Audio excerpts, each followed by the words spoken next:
Hello दोस्तों, क्या हाल चाल। सब बढ़िया है ना। तो उम्मीद करता हूँ आप सब अच्छे होंगे, स्वस्थ होंगे, मस्त होंगे और खूब मेहनत कर रहे होंगे। तो आज मैं बताने वाला हूँ ऐसी 5 गलतियाँ जो आप जाने या अनजाने में कर रहे हैं, जिसकी वजह से आपका सिलेक्शन इस बार रुक सकता है। तो नंबर 1 है रनिंग फॉर द परफेक्शन। मतलब ये है कि किसी भी सब्जेक्ट में अगर आप पढ़ रहे हैं तो आपने उसका एक चैप्टर कंप्लीट कर लिया है, लेक्चर से, ऑफलाइन या ऑनलाइन किसी से भी। तो आप उसके जितने भी क्वेश्चन बन रहे हैं प्रीवियस ईयर के, जेई मेंस के, जेई एडवांस के, एम्स के, एनसीईआरटी एग्जाम्पलर, आप सब करने लग जाते हैं साथ में। मतलब एक बार में हम सारा निपटा डालेंगे। अगर आप ये कर रहे हैं तो सबसे बुरी बात है, क्योंकि अभी आपका प्राइम फोकस होना चाहिए सिलेबस कंप्लीशन।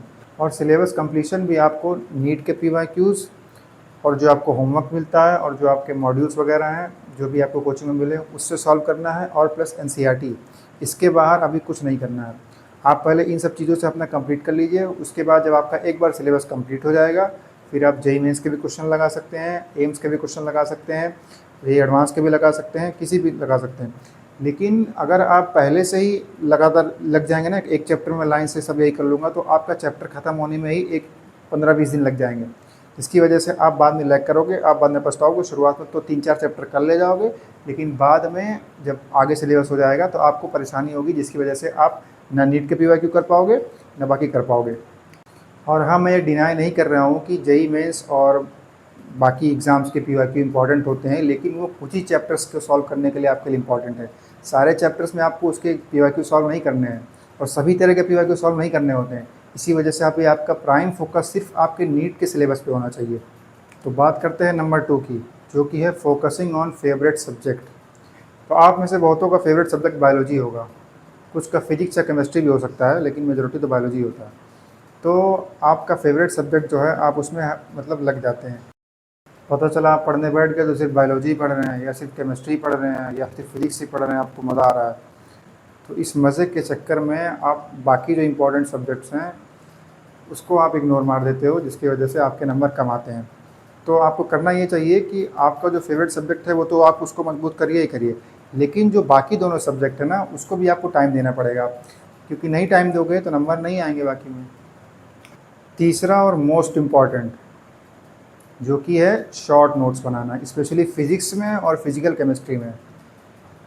अगर आप शॉर्ट नोट्स नहीं बना रहे हो ना, तो लास्ट के 2 महीने जो बचेंगे उसमें आप रिवीजन के लिए अपनी कॉपी पलटते रह जाओगे और सारा टाइम निकल जाएगा। क्योंकि सबसे ज़रूरी होता है लास्ट के टाइम पे आपको जो भी आपने साल भर में पढ़ा है उसको समेटना और जल्दी जल्दी रिवाइज़ करना। तो अगर आप शॉर्ट नोट्स अभी से बना रहे हो तो वेल एंड गुड। अगर आप नहीं बना रहे हो तो आप बनाना शुरू कर दीजिए।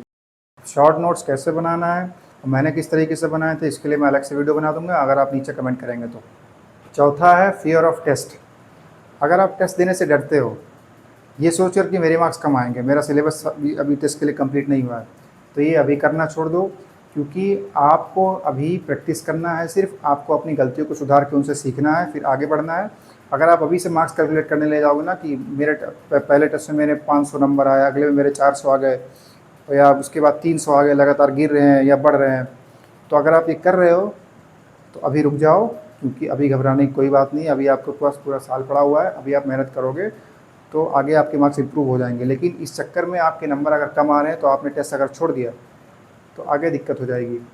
क्योंकि फाइनली तो आपको टेस्ट ही लिखना है ना। तो प्रैक्टिस अगर आप नहीं करोगे तो कैसे हो पाएगा। पाँचवा है giving up early on any weak topic.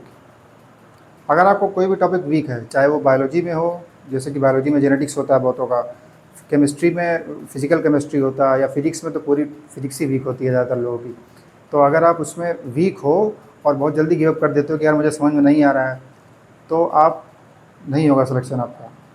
Direct बात बोल रहा हूँ। आप उसको धीरे धीरे फोकस करिए, धीरे धीरे इसको इम्प्रूवमेंट करने की कोशिश करिए। जो आपके मजबूत टॉपिक्स हैं उसको साथ में लेते हुए, जो आपके वीक टॉपिक्स हैं, जो वीक सब्जेक्ट है, उस पर ज़्यादा फोकस करिए, तभी जाके आप अच्छा स्कोर कर पाएंगे। तो ये रही 5 गलतियाँ। तो यार वीडियो में अगर कुछ फंबल हो गया हो बोलते हुए, या उधर उधर निकल गया हूँ, तो प्लीज़ यार इग्नोर कर देना, क्योंकि अभी नया नया वीडियो बनाना शुरू किया हूँ और इसी वजह से हो सकता है कुछ इधर उधर निकल गया हूँ, तो उसके लिए सॉरी। तो मिलते हैं नेक्स्ट वीडियो में, तब तक के लिए हंसते रहें, मुस्कुराते रहें और पढ़ते रहें। Okay, bye.